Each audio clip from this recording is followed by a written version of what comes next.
Que se passerait-il si Risk of Rain et Wizard Legend décidaient d'avoir un enfant? Eh bien, ça donnerait peut-être ça, Velum. Bien le bonjour ou bien le bonsoir et bienvenue sur ma présentation du jeu Velum. Très heureux de vous proposer cette première présentation de ma part et j'espère que vous allez kiffer. Alors, le jeu est sorti le 2 mai 2025 et est édité par Albion, studio indépendant dont j'avais entendu parler via un de leurs jeux, Quiver, mais auquel je n'avais jamais joué car je ne dispose pas de casque VR. Le jeu est en version 1.0 et uniquement disponible en anglais pour l'instant, ce qui peut en freiner plus d'un à l'achat. Comme dit précédemment, Velum est un mix entre Risk of Rain et Wizard Legend, ou du moins on peut fortement y penser en voyant la direction artistique du jeu qui nous rappelle le premier, et un gameplay centré autour des sorts qui nous rappelle donc le second. D'ailleurs, si vous ne connaissez pas ces jeux, allez voir, ça vaut le coup d'œil et c'est plutôt sympa à jouer avec un ou plusieurs potes. On y incarne un scribe qui parcourt en groupe ou en solo des chapitres d'un tome en combattant des ennemis appelés Thorn, déclinés en 3 types, Ravings, Splices et Tangentes.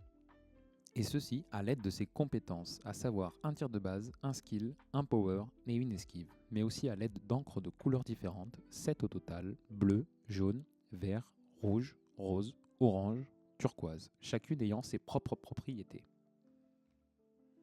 Le jeu est un roguelite, autrement dit, on récolte des matériaux et ces derniers nous serviront à débloquer des compétences et améliorations qui nous permettront de renforcer notre personnage et ainsi nous permettre d'aller plus loin dans le jeu. La mort sera donc au rendez-vous. La progression se fait à travers un total de 12 tomes qui se débloquent en terminant le tome précédent. Il faudra donc choisir un tome, potentiellement s'ajouter des malus de début de partie via des bindings qui augmenteront aussi les récompenses, et ensuite on progresse à travers ce dernier pour débloquer le tome suivant. La progression à travers un tome est sous forme de chapitres qui sont des salles montrées en haut à droite de l'écran, sous forme de rond. Quant aux croix, elles représentent des salles bonus sans aucun monstre mais qui débloquent des récompenses. À la fin de chaque chapitre, on débloquera des passifs venant renforcer nos compétences et ceci seulement pour la run en cours. Nous perdrons donc toutes ces récompenses après la mort ou la réussite de la run.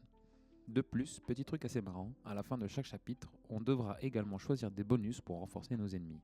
Pour réussir une run et terminer un tome, il faut finir tous ces chapitres et battre le boss final. Après notre victoire face à lui, nous obtiendrons plusieurs récompenses et nous aurons alors le choix de retourner au hub et valider notre run, ou la continuer avec les annexes plus difficiles que les chapitres précédents, et ceci à l'infini. A noter que mourir dans un annexe n'annule pas notre réussite des chapitres. Après notre mort ou notre réussite, on retourne donc au hub principal, la librairie de l'infini, lieu où l'on reviendra sans cesse afin d'améliorer notre personnage. Plus précisément, au début du jeu, nous avons le stand spell qui permet de débloquer de nouvelles compétences, le scriptorium qui permettra de débloquer des passifs, des inscriptions venant renforcer nos encres et la possibilité de débloquer de nouvelles encres, et tout ceci au moyen d'une monnaie, les Quillmarks, que nous obtiendrons notamment en retournant au hub après une run. Nous avons aussi accès à une autre salle qui permettra de customiser son scribe avec une autre monnaie, obtenue notamment grâce à des défis propres à chaque encre que l'on devra compléter à la fin de chaque run. Les compétences débloquables sont variées, on peut ainsi personnaliser l'ensemble de nos actions disponibles, telles que par exemple notre attaque de base, ce qui permet d'avoir une assez bonne personnalisation. Il faut aussi ajouter les différentes couleurs d'encre qui rajoutent encore un élément de personnalisation. Bref, on retrouve tous les aimants d'un bon roguelite. Pour ma part, ayant aimé et beaucoup joué à Risk of Rain, j'ai trouvé le jeu assez cool, et c'est une bonne surprise pour moi, et il gagnerait à être un peu plus connu. Étant en version 1.0, j'attends de voir comment il va évoluer au fil des mises à jour.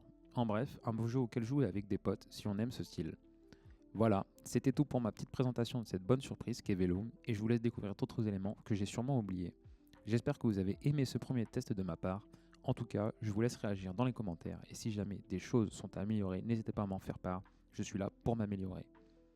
Allez, assez parlé, je vous laisse liker, partager et vous abonner si le cœur vous en dit.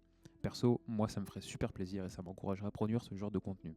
Et si jamais, tu peux retrouver ma vidéo test ici et me retrouver en live sur mes plateformes de streaming, qu'on passe un bon moment ensemble. Allez, ciao et à la prochaine j'espère.